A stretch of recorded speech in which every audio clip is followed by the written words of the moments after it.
The promotion letter never came.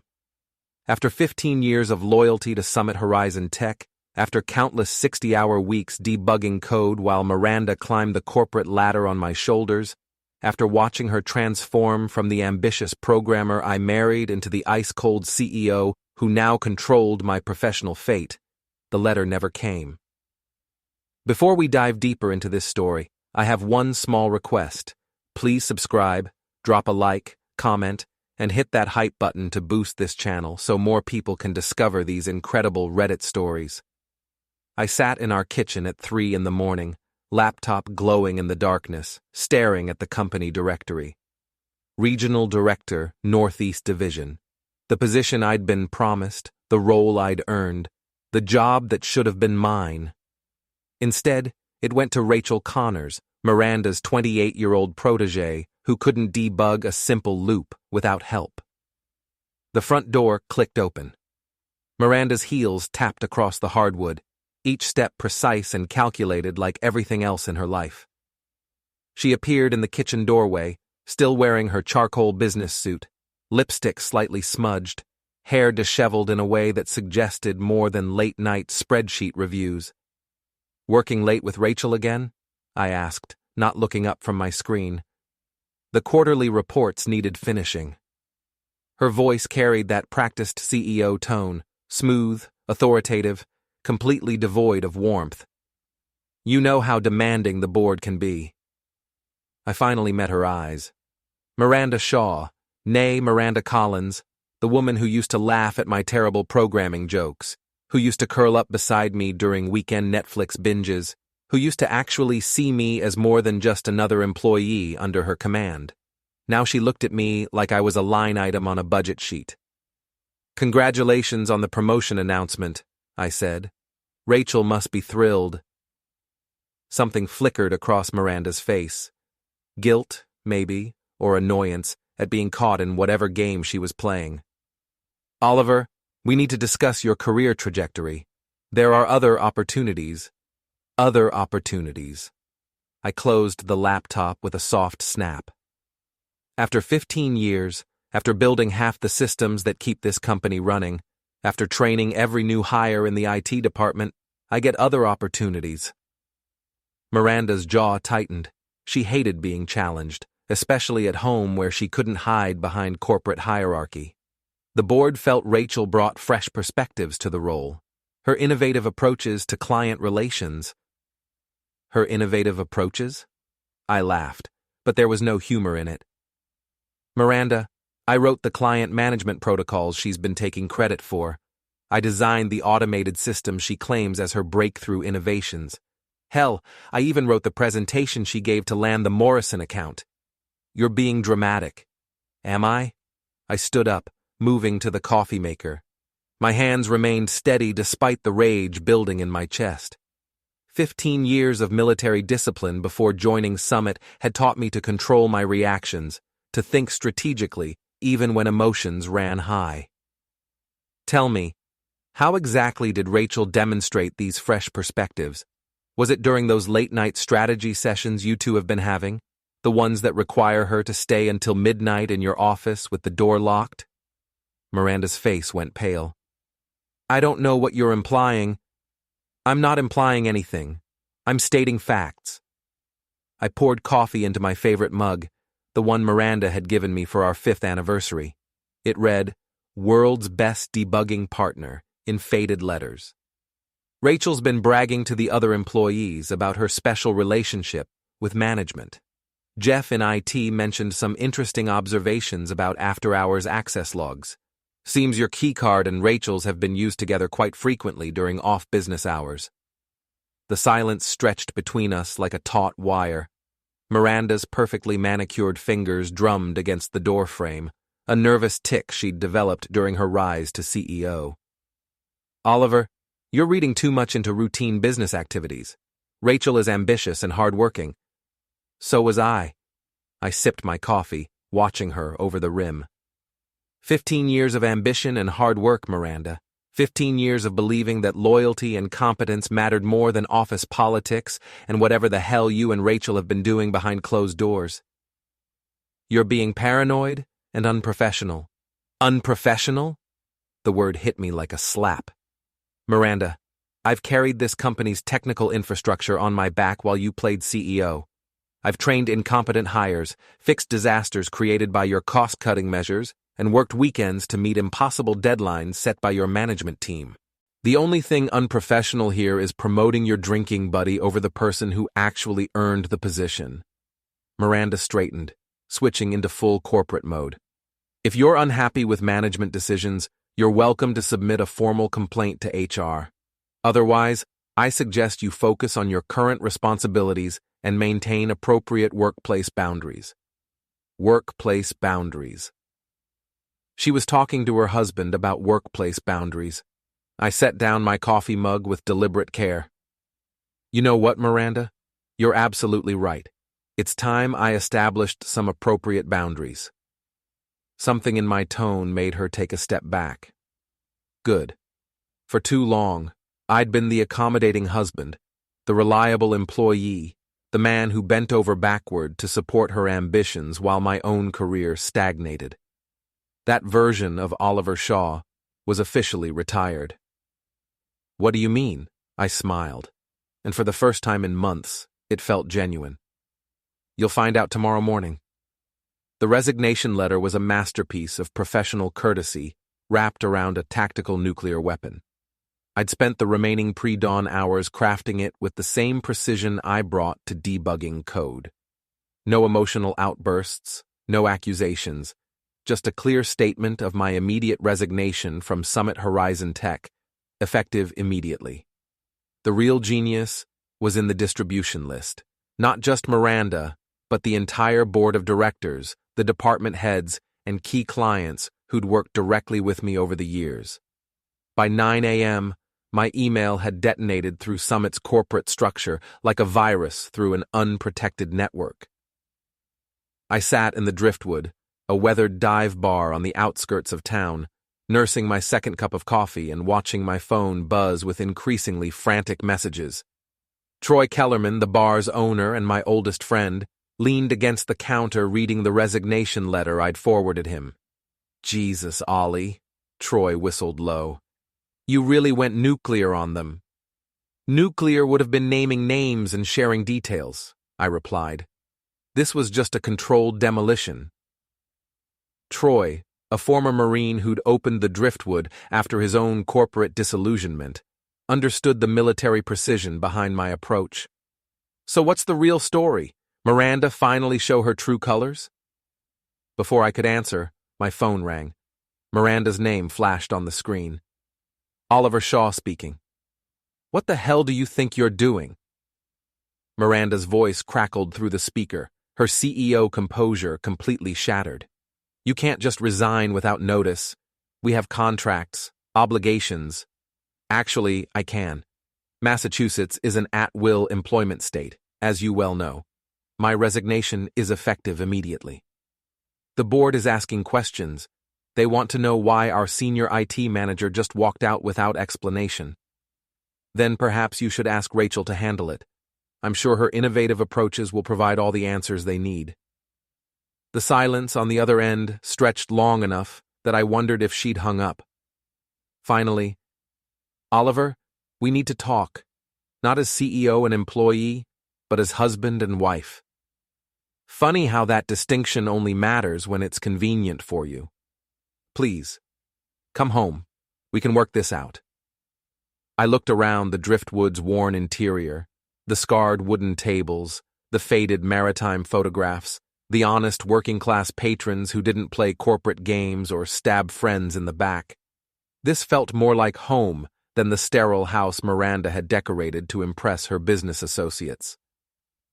I don't think we can, Miranda, but I'll be in touch. I hung up and turned to Troy, who was trying not to look too interested in my domestic drama. Another coffee? He offered. Make it a beer. It's going to be a long day. As Troy poured a draft, my sister Janine pushed through the bar's front door.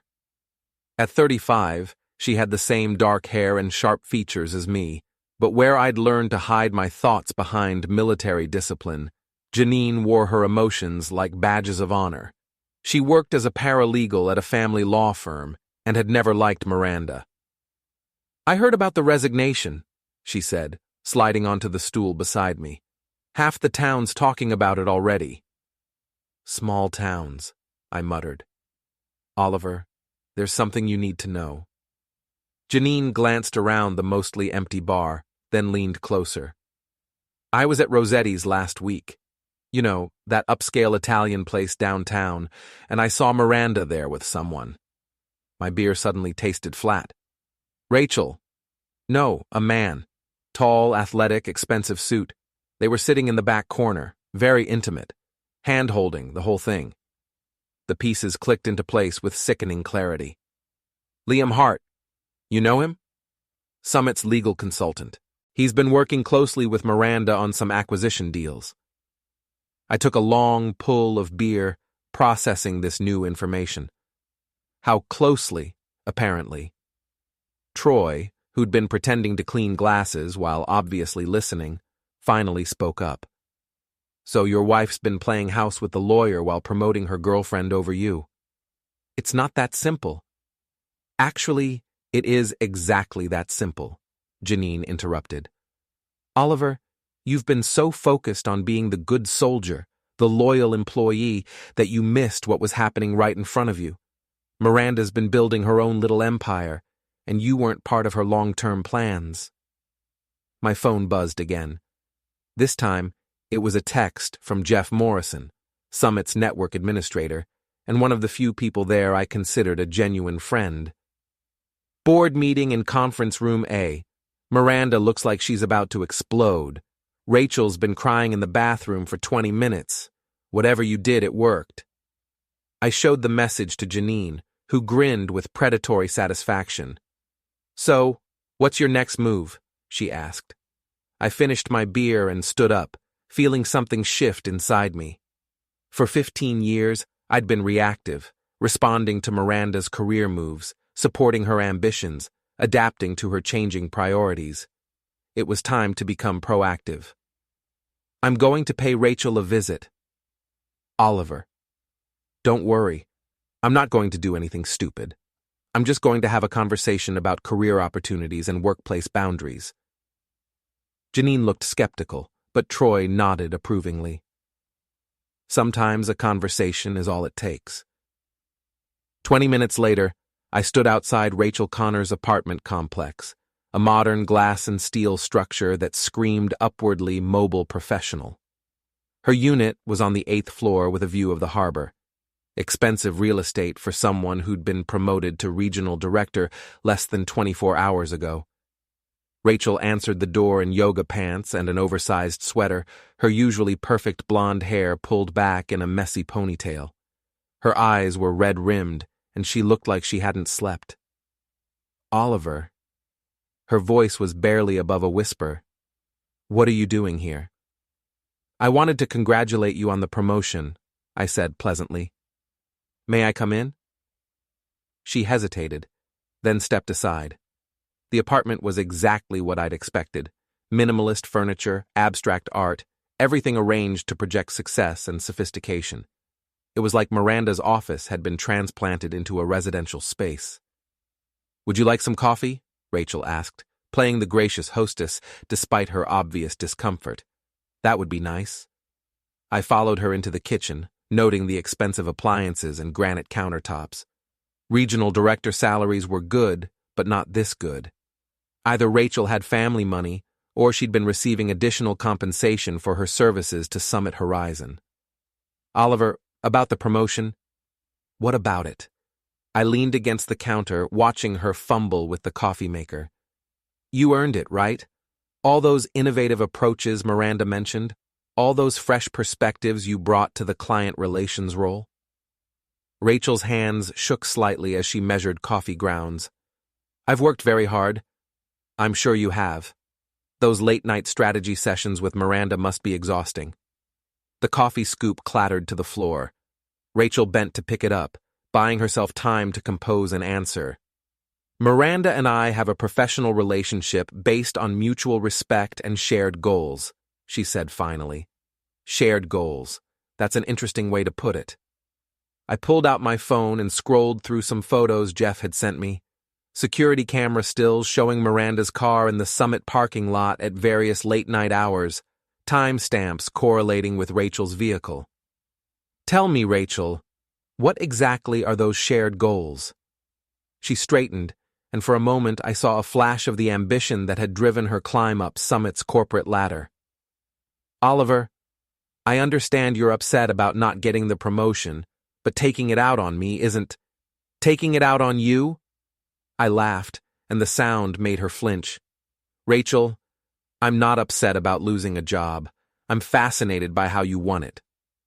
The coffee maker gurgled to life, filling the silence between us. Rachel busied herself with mugs and cream, avoiding my gaze. The client management protocols you presented to the Morrison account team, I continued conversationally. Brilliant work, really innovative stuff. I especially liked the automated response systems and the predictive analytics integration. Thank you. You're welcome. I enjoyed writing them. Rachel's hand froze halfway to the coffee pot. The efficiency metrics you used to justify the departmental restructuring, also impressive. I spent 3 months developing that analysis framework. Oliver, and that breakthrough presentation on cloud migration strategies that sealed your promotion? Pure genius. I should know. I wrote every word of it. Rachel finally turned to face me, and I saw the exact moment she realized her situation had shifted from uncomfortable to dangerous. I don't know what you're implying. I'm not implying anything. I'm stating facts, just like I did with Miranda last night. I accepted the coffee mug she offered, noting how her hands trembled. The question is, what are we going to do about these facts? Are you threatening me? I'm having a conversation about workplace boundaries and professional ethics.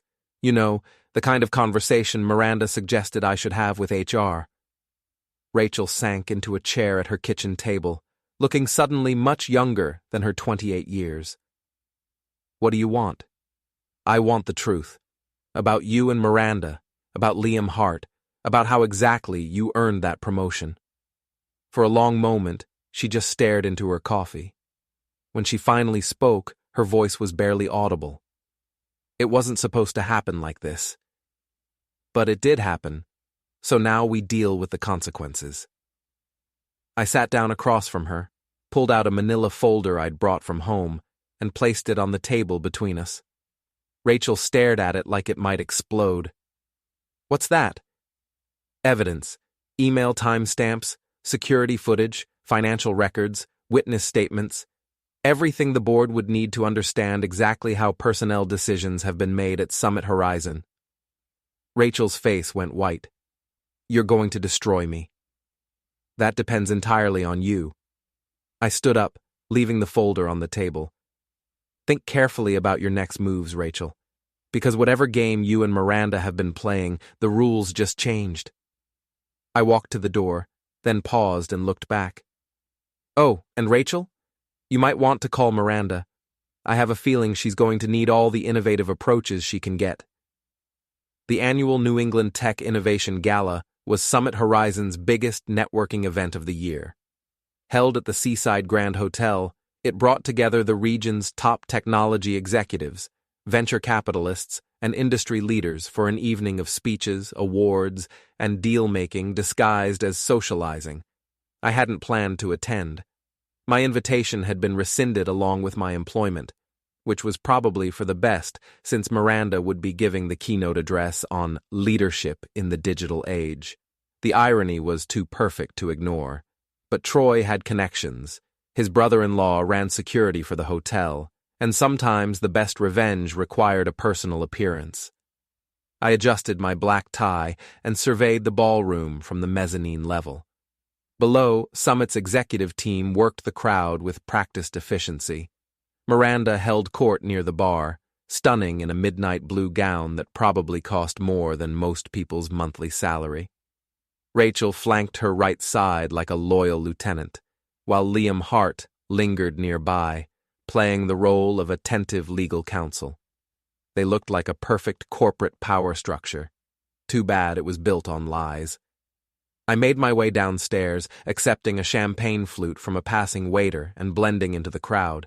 The key to infiltrating corporate events was confidence. Act like you belonged, and most people assumed you did. Oliver Shaw? I turned to find David Chen, CEO of Pinnacle Systems and one of Summit's biggest competitors. We'd met at previous industry events, though never as anything more than polite acquaintances. David, good to see you. I heard about your departure from Summit. Quite a surprise. I always thought you were part of their core team. Sometimes change is necessary for growth, I replied diplomatically. David's eyes gleamed with the predatory interest of a businessman sensing opportunity. Are you considering your next move? Pinnacle is always looking for experienced technical leadership. I'm exploring various options. Excellent. We should talk soon. He handed me his card. I have to say, your timing is interesting. There's been some unusual chatter in the industry about Summit's internal dynamics. What kind of chatter? Personnel decisions that don't align with performance metrics, questions about their recent client acquisitions. The Morrison account, specifically. Some people are wondering how Summit managed to undercut established competitors by such significant margins. I sipped my champagne, processing this information. Market dynamics can be unpredictable. Indeed, though sometimes they're influenced by factors that aren't strictly professional. Before I could respond, the lights dimmed and a spotlight illuminated the podium. Miranda stepped forward, radiating confidence and authority. The crowd quieted as she began her prepared remarks about innovation, leadership, and the future of technology. She was brilliant at this, commanding the room, weaving together industry insights and inspirational messaging with the skill of a seasoned executive. For a moment, I remembered why I'd fallen in love with her ambition and drive. Then she began discussing the importance of ethical leadership and building trust with clients and employees. In today's competitive landscape, Miranda declared, success requires more than just technical expertise. It demands integrity, transparency, and a commitment to doing what's right, even when no one is watching. The applause was enthusiastic. I noticed Rachel beaming with pride, while Liam nodded approvingly from his position near the wall. True leaders, Miranda continued, understand that their actions reflect not just on themselves, but on their entire organization. They build cultures of accountability where merit is rewarded and ethical standards are non-negotiable. I finished my champagne and set the empty glass on a nearby table. Time to test those ethical standards. I worked my way through the crowd until I was standing directly in front of the podium, close enough that Miranda couldn't miss me. When our eyes met, I saw her stumble slightly over her next sentence. Leadership also requires making difficult decisions about personnel and strategic direction. Her recovery was smooth, but I caught the micro-expressions, the tightening around her eyes, the slight flush in her cheeks. She was rattled. I smiled and raised my hand slightly, as if acknowledging an old colleague. The gesture was subtle enough that most observers would see nothing unusual, but Miranda understood the message. I was here, I was watching, and I wasn't going away quietly. She rushed through the remainder of her speech, cutting several prepared sections and wrapping up 5 minutes early. The applause was polite, but noticeably less enthusiastic than her opening had received. As the crowd began to disperse, I intercepted Liam Hart near the bar. Excellent speech, I said, extending my hand. Oliver Shaw, former Summit employee. Liam's handshake was firm but wary. Liam Hart, legal counsel. I've heard your name mentioned. All good things, I hope. Mixed reviews, actually. Miranda mentioned you'd had some disagreements about strategic direction. Strategic direction is certainly important. Speaking of which, how's the Morrison account integration proceeding? I know you and Miranda invested significant personal time in securing that contract. Something flickered in Liam's eyes. Caution, maybe suspicion. It's progressing well. Miranda's leadership has been instrumental in managing the client relationship. I'm sure it has. Those late-night strategy sessions really paid off. I'm sorry? I smiled pleasantly. The client entertainment expenses, the after-hours meetings, the weekend calls to finalize terms. That level of personal attention to client needs is what separates Summit from the competition. Liam's jaw tightened almost imperceptibly. We believe in comprehensive client service. Comprehensive.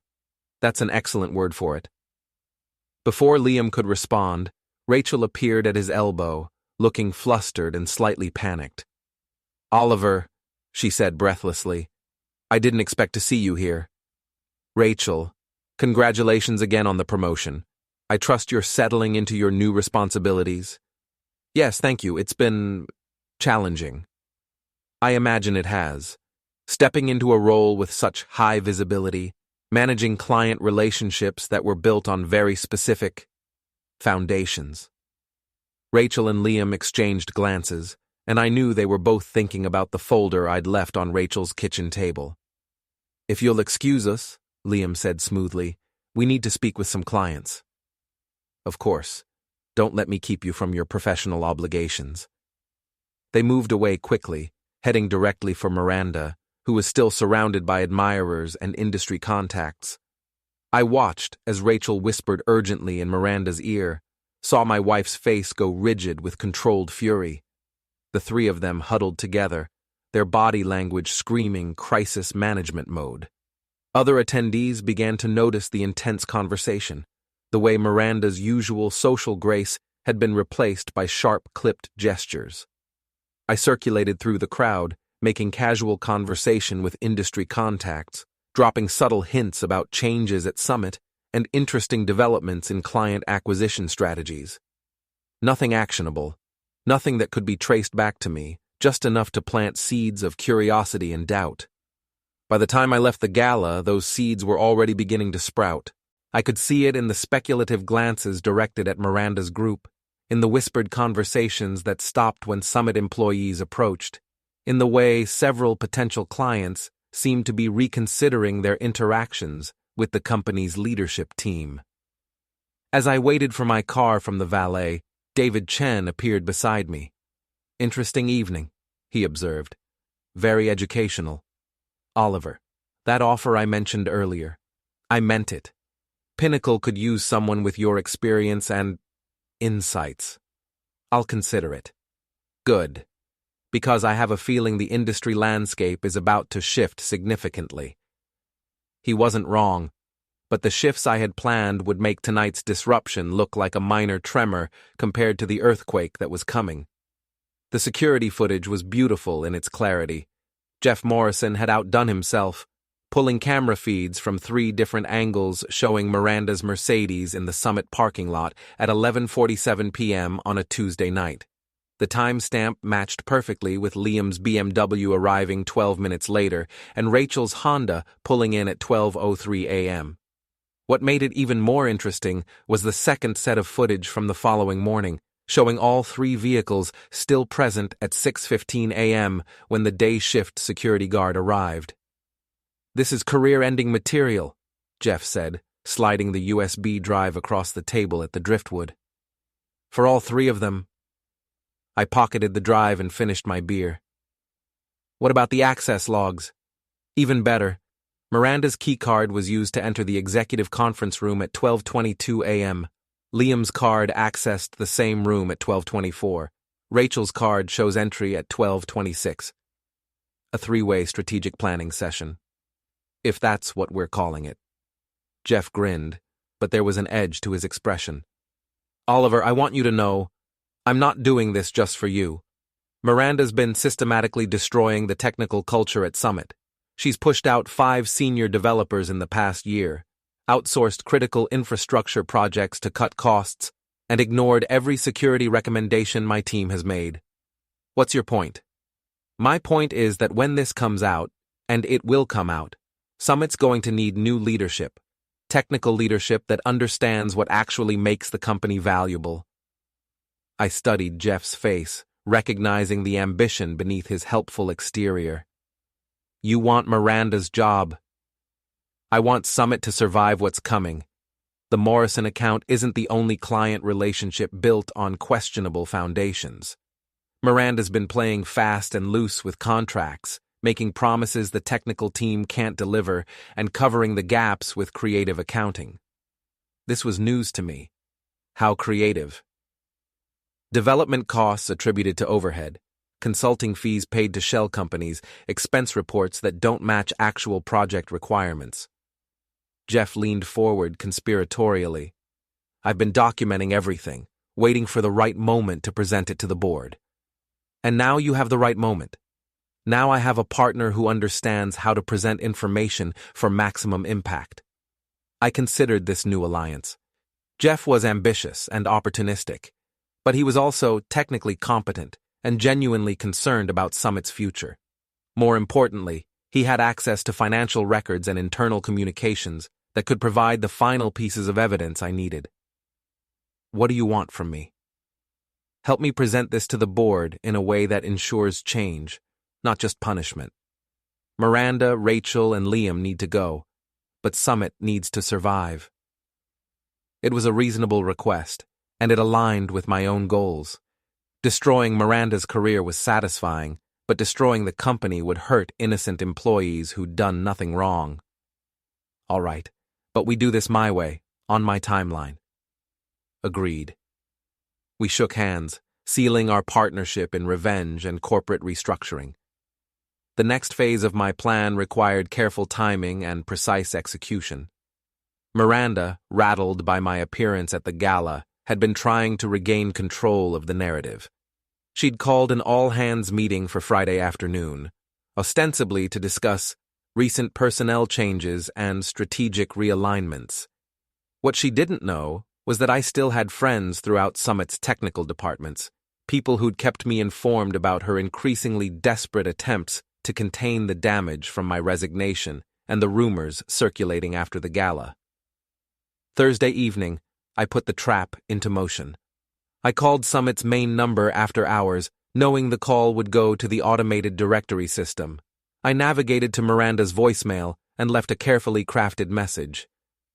Miranda, it's Oliver. I've been thinking about our conversation, and I realize we need to meet face-to-face to resolve this situation. I'll be at the industrial park off Route 1A tonight at midnight, the old Hartwell manufacturing building. Come alone and bring the Morrison contract files. It's time we discussed the real terms of that deal. The message was designed to trigger every paranoid instinct Miranda had developed during her climb to corporate power. The mention of the Morrison contract would make her think I had specific evidence about her relationship with Liam. The demand to come alone would appeal to her need to control the situation personally. And the location, an abandoned industrial complex where Summit had once considered expanding, would seem like the perfect place for a clandestine confrontation. What Miranda wouldn't realize until too late was that the industrial park was under 24-hour security surveillance, with cameras covering every access road and building entrance. Jeff had already arranged for the security company to provide us with real-time feeds. I arrived at the park at 11:30 p.m., parking my car in a position where it would be clearly visible to the security cameras, but hidden from the main access road. Then I settled in to wait. Miranda's Mercedes appeared at 11:58 p.m., headlights cutting through the darkness as she navigated the empty parking lot. She'd come alone, just as I'd requested, though I noticed she kept her engine running and her phone in her hand. I stepped out of my car and walked toward the building entrance, staying within view of the cameras. Miranda approached cautiously, her heels clicking against the asphalt. Oliver. Her voice was steady, but I could see the tension in her posture. What's this about? It's about truth, Miranda. Something we haven't had much of lately. If you're trying to intimidate me, I'm trying to give you a chance to explain. The Morrison contract, the late-night meetings, the personnel decisions that don't make sense from a business perspective. Miranda's eyes narrowed. I don't owe you explanations about business decisions.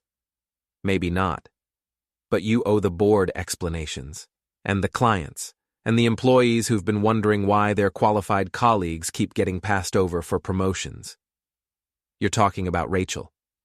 I'm talking about a pattern. Rachel's just the most obvious example. For a moment, Miranda's corporate mask slipped, and I saw the woman I'd married, vulnerable, uncertain, caught between her ambitions and her conscience.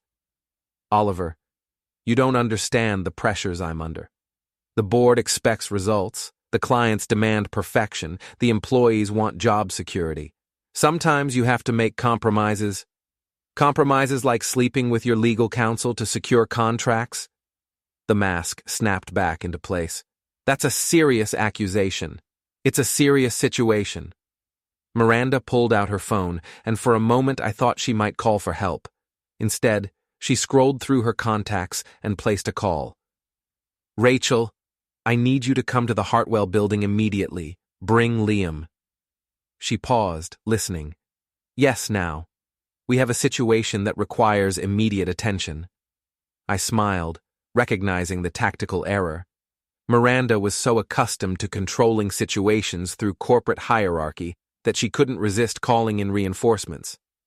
What she didn't realize was that bringing Rachel and Liam to this location, at this time, with security cameras recording everything, would provide the final piece of evidence Jeff and I needed. Calling in the team? I asked. Calling in people who understand loyalty and professional discretion. Interesting definitions of both. We stood in uncomfortable silence until two more sets of headlights appeared.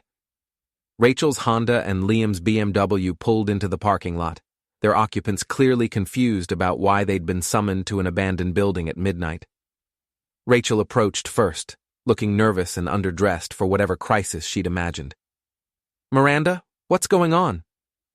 Liam was more cautious, staying near his car and keeping his phone visible. This seems like an unusual location for a business meeting. Oliver has some concerns about our professional relationships, Miranda said coldly. I thought it best to address them directly. What kind of concerns? Liam asked. I looked at the three of them, Miranda rigid with controlled fury, Rachel anxious and confused, Liam calculating his options, and realized this was the moment I'd been building toward since my resignation. The kind of concerns that boards of directors take very seriously, I said. The kind that regulatory agencies investigate. The kind that end careers. Rachel's face went white. Oliver, please. Please what? Please pretend I didn't see the evidence? Please ignore the pattern of ethical violations? Please let you continue building your careers on lies and manipulation? Liam stepped forward, his lawyer instincts finally kicking in. If you have specific allegations, you should present them through proper channels. Oh, I will. Tomorrow morning, in fact. The board meeting should be very enlightening. Miranda's composure finally cracked. You bastard! After everything I've done for you, everything we've built together. Everything you built, Miranda. I was just the support staff. The confrontation escalated quickly from there, voices rising, accusations flying, the careful corporate facades dissolving into raw emotion and desperation. Rachel broke down crying, admitting to the inappropriate relationship with Miranda and begging for forgiveness. Liam tried to maintain his professional demeanor while simultaneously distancing himself from any wrongdoing. And through it all, the security cameras recorded everything: the midnight meeting, the emotional confessions, the complete breakdown of Summit Horizon's executive leadership team. By the time they realized the trap I'd set, it was far too late to escape it. The boardroom at Summit Horizon had never felt smaller. I sat at the far end of the polished conference table, flanked by my attorney. Janine had insisted I hire representation, while the 5-member board of directors reviewed the evidence Jeff and I had compiled. The USB drives, financial records, security footage, and witness statements were arranged in neat folders, each one representing another nail in the coffin of Miranda's career. Board Chairman Robert Stevenson, a silver-haired veteran of 3 decades in the tech industry, looked like he'd aged 5 years in the past week. The emergency board meeting had been called after Jeff formally presented his concerns about executive misconduct, and the evidence was too damning to ignore. Mr. Shaw, Stevenson said finally. "We appreciate you agreeing to participate in this review process, especially given your recent departure from the company." "I want what's best for Summit," I replied. "The company has good people and solid technology. It deserves leadership that reflects those values." The boardroom door opened, and Miranda entered with her own legal team. 2 expensive suits from Boston's most prestigious corporate law firm. She looked composed and professional, every inch the successful CEO, but I could see the strain around her eyes. Rachel and Liam followed, both looking like they'd rather be anywhere else. Rachel had clearly been crying recently, and Liam kept checking his phone as if expecting a call that might save him from this situation. "Thank you all for coming," Stevenson said as they took seats on the opposite side of the table. "We're here to address serious allegations regarding executive conduct and potential violations of company policy." Miranda's lead attorney, a sharp-faced woman named Patricia Holbrook, leaned forward. "Chairman Stevenson, my client categorically denies any wrongdoing. These allegations appear to be motivated by personal animosity following Mr. Shaw's resignation." "Personal animosity doesn't create security camera footage," Jeff interjected from his seat near the board members. Holbrook shot him a withering look. "Selective editing of routine business activities." "Routine business activities?" I pulled out my laptop and connected it to the conference room's display system. "Let's review some of these routine activities."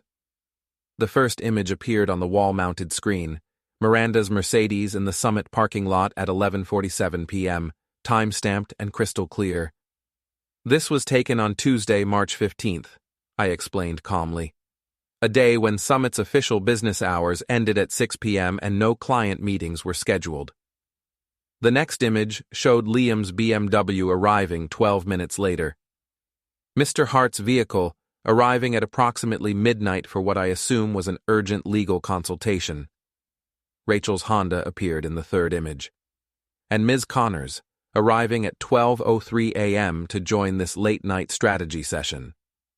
The final image showed all 3 vehicles still present at 6:15 a.m. the following morning. A remarkably long meeting, I observed. Almost 6 hours of intensive strategic planning. Board member Catherine Walsh, Summit's longest-serving director, spoke up. "What exactly are you implying, Mr. Shaw?" "I'm not implying anything. I'm presenting facts and letting the board draw its own conclusions." I clicked to the next slide. Access log records showing keycard entries to the executive conference room within minutes of each other, well after midnight. These are the digital records of building access during the same time period. Notice the sequence and timing of entries to conference room A. Miranda's attorney tried to interrupt, but Stevenson held up a hand. "Let him finish." The conference room access logs are particularly interesting when compared to the building's HVAC records, I continued, displaying a new chart. The heating and air conditioning systems show unusual energy consumption patterns in that specific room during the early morning hours, consistent with extended occupancy by multiple individuals. I could see Miranda's jaw tightening, but she maintained her professional composure. "Of course, late-night business meetings aren't inherently problematic," I said, clicking to a new slide. "What makes this situation concerning is the pattern of such meetings and their correlation with specific business outcomes." The new display showed a timeline comparing the dates of after-hours meetings with major contract awards, personnel decisions, and financial transactions. March 15th, the date of the meeting we just reviewed, was exactly 3 days before Summit's successful bid on the Morrison account, a contract that required us to underbid our competitors by nearly 30%. Board member David Kim leaned forward. "How were we able to maintain profitability with such aggressive pricing?" "That's where the financial records become interesting," Jeff said, taking over the presentation. The Morrison project costs were distributed across multiple budget categories, with significant expenses attributed to consulting fees and external legal services. A new spreadsheet appeared on screen showing payment records to various shell companies and consulting firms. These payments totaled approximately $340,000 over the past 6 months, Jeff continued. Interestingly, several of these consulting companies were incorporated within days of Summit's major contract awards. Liam Hart finally spoke up. Those were legitimate business expenses for specialized legal and strategic consulting services, provided by companies that exist only on paper, I interrupted. Companies with no employees, no office space, and no business operations beyond receiving payments from Summit Horizon.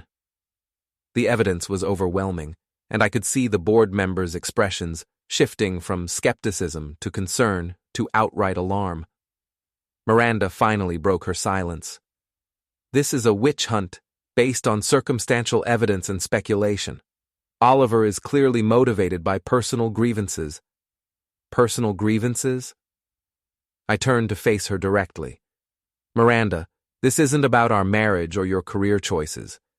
This is about fiduciary responsibility and ethical leadership.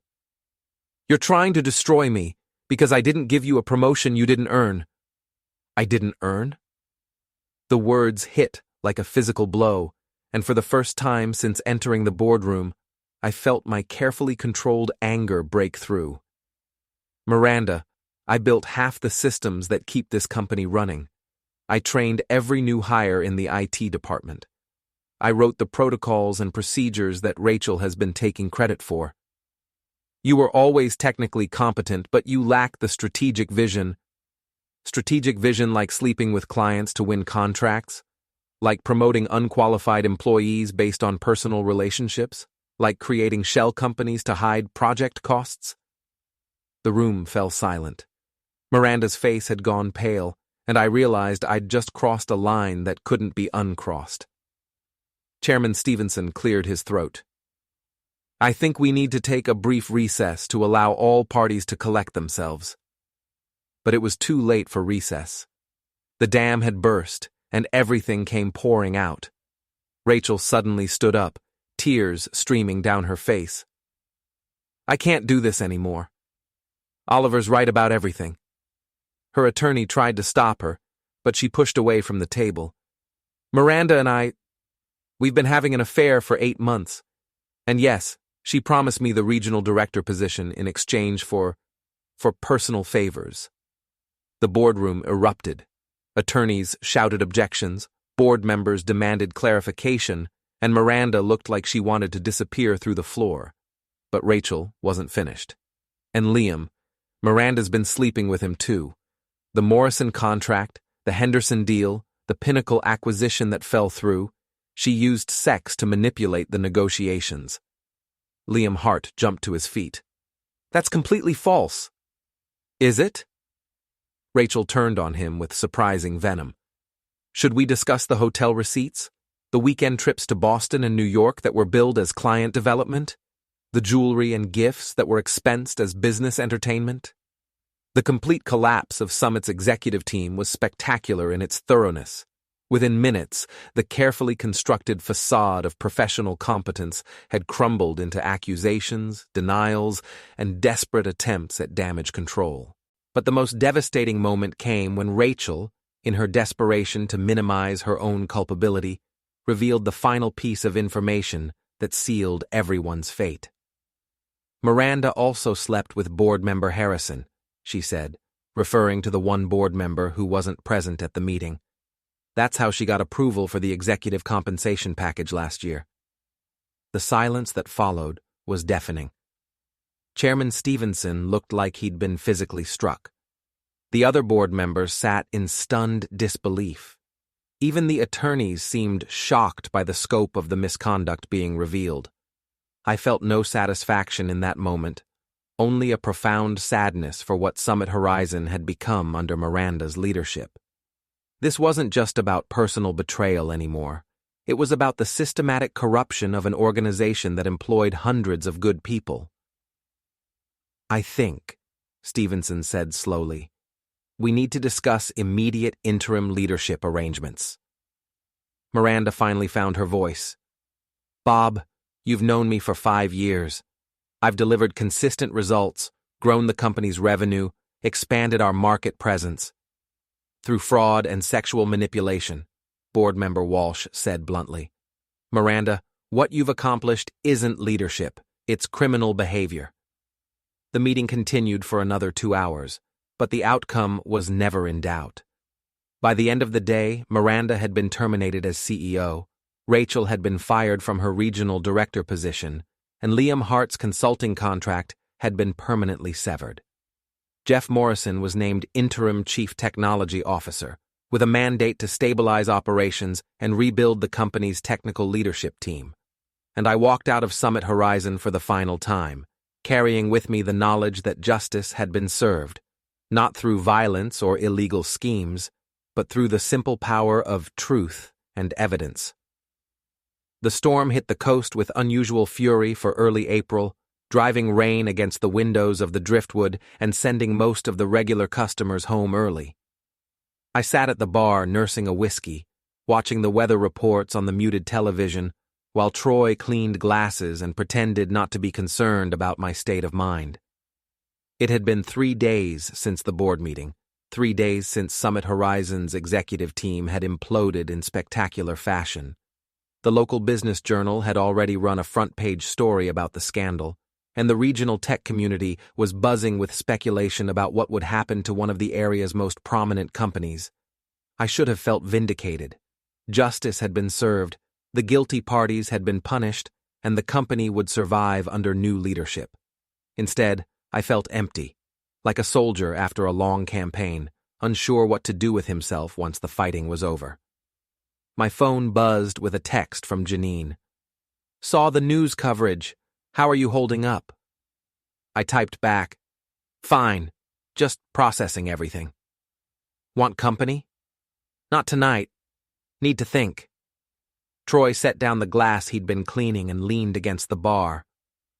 "You know, for a guy who just won the biggest revenge victory in corporate history, you look pretty miserable. Winning isn't always what you think it'll be." Having second thoughts? I considered the question seriously. No. Miranda, Rachel, and Liam got exactly what they deserved. The company is better off without their corruption. The employees who did nothing wrong still have jobs. But destroying someone's life, even when they deserve it, takes something out of you, changes you in ways you don't expect. Troy nodded thoughtfully. My dad used to say that revenge is like setting fire to your enemy's house while you're still standing in it. Sure, you'll burn them down, but you're going to get scorched in the process. Before I could respond, the bar's front door opened with a crash of wind and rain. Miranda stumbled in, soaked to the skin and looking like she'd been wandering the streets for hours. Her usually perfect hair hung in wet tangles. Her expensive coat was mud-stained, and her eyes held a wild, desperate quality I'd never seen before. The few remaining customers turned to stare, recognizing her from the news coverage. Troy moved protectively closer to the bar, clearly ready to intervene if the situation escalated. Miranda spotted me immediately and walked over with unsteady steps. She was drunk, not just tipsy, but seriously intoxicated in a way that spoke of hours of serious drinking. "Oliver?" Her voice was slurred, but still carried traces of her old authority. "My devoted husband, my loyal partner, my fucking destroyer. Miranda, you should go home." "Home?" She laughed bitterly. "Which home would that be? The house that's about to be foreclosed on because my legal bills are bankrupting me? Or maybe the apartment I can't afford because no one in the tech industry will hire me?" She slumped onto the bar stool next to mine, and I caught the smell of expensive whiskey mixed with desperation and rain. "You destroyed me," she said, her voice dropping to a whisper. "Completely and utterly destroyed me. My career, my reputation, my relationships, my future, all gone. You destroyed yourself, Miranda. I just documented it. Semantics." She signaled Troy for a drink, but he ignored her, clearly uncomfortable with her level of intoxication. The great Oliver Shaw, the patient husband, the loyal employee, the man who never fought back, until he did. I finished my whiskey and stood up. This conversation isn't going anywhere productive. Sit down. There was still enough command in her voice to make me pause. Please, I need to understand something. Against my better judgment, I sat back down. Why? She asked. Why did you wait so long? Why didn't you fight me earlier when we might have been able to fix things? It was a fair question, one I'd been asking myself for days. Because I loved you, I said finally. Because I believed in the woman I married and I kept hoping she'd come back. But she didn't. No. She became someone I didn't recognize. Someone who valued power more than people, success more than integrity. Miranda stared into the mirror behind the bar, studying her reflection with the intensity of someone seeing herself clearly for the first time in years. I was good at it, though, the CEO thing. I grew the company, increased profits, expanded into new markets. Through corruption and manipulation. Through whatever worked. She turned to face me, and I saw tears mixing with the rainwater on her cheeks. Do you know what it's like being a woman in tech leadership, Oliver? The constant pressure to prove yourself, to be twice as good as the men around you, to never show weakness or uncertainty. That doesn't excuse what you did. No, it doesn't. But it explains it. She wiped her eyes with the back of her hand. I started making compromises. Small ones at first. A little flirtation to close a deal. A strategic friendship to gain information. A promotion based on loyalty rather than pure merit. Each compromise made the next one easier. Until you were sleeping with clients and embezzling company funds. Until I was doing whatever it took to maintain the image of success. She laughed bitterly. The funny thing is, I genuinely believed I was protecting the company. Every unethical decision, every manipulation, every lie, I told myself it was for the greater good. I signaled Troy for another whiskey, processing Miranda's words. There was something almost tragic about her self-awareness, the way she could analyze her own corruption with clinical precision. What happens now? I asked. Now? Now I face the consequences. The board is considering criminal charges for embezzlement. The SEC is investigating the shell company payments. Rachel and Liam are both cooperating with prosecutors in exchange for reduced sentences. And you? I'm fucked. The crude language sounded strange coming from someone who'd spent years cultivating corporate sophistication. Completely and utterly fucked. No job prospects, no savings after legal fees, no friends who aren't afraid of being associated with me. She stood up unsteadily, swaying slightly as the alcohol and exhaustion caught up with her. But you know what the worst part is, Oliver? The absolute worst part? I waited. You were right. About everything. The company, the employees, the way leadership should work.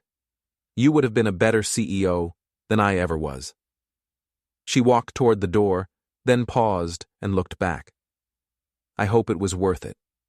The revenge, the justice, the satisfaction of watching me fall. I hope it gives you everything you thought it would. The door closed behind her with a soft click, leaving me alone with Troy and the sound of rain against the windows. Damn, Troy said after a long moment. That was heavy. I stared at my reflection in the bar mirror, seeing a man who'd won everything he'd set out to achieve and wasn't sure how he felt about it. My phone buzzed with a text from David Chen at Pinnacle Systems. Board approved the CTO offer. Salary and equity package attached. When can you start? Another text, this one from Jeff at Summit. Board wants to discuss bringing you back as Chief Technology Officer. Interested? A third message from a headhunter. 3 Fortune 500 companies want to interview you for senior leadership positions. Your reputation in the industry has never been stronger. I had won, completely, decisively, overwhelmingly. Miranda's career was destroyed, Rachel and Liam faced criminal prosecution, and I was being courted by every major tech company in New England. Justice had been served, the corrupt had been punished, and the righteous had prevailed. So why did I feel so empty? I finished my whiskey and walked outside into the storm. The rain was cold and driving, but it felt cleaner than the stale air of revenge and recrimination I'd been breathing for weeks. My phone rang. Janine. Oliver? I saw Miranda's car at the police station. What happened? She came to the bar. We talked. She's facing criminal charges. How do you feel about that? I considered the question as I stood in the rain, watching the storm churn the harbor into whitecaps and fury. I feel like I've spent so much time focused on destroying her that I forgot to think about what I wanted to build afterward. That's not necessarily a bad thing. Sometimes you have to tear down the old structure before you can build something new. Maybe, but I'm tired, Janine. Tired of anger, tired of plotting, tired of carrying around all this rage. Then let it go. It's not that simple. Isn't it? You've proven your point. You've gotten your justice. Now you get to decide what comes next.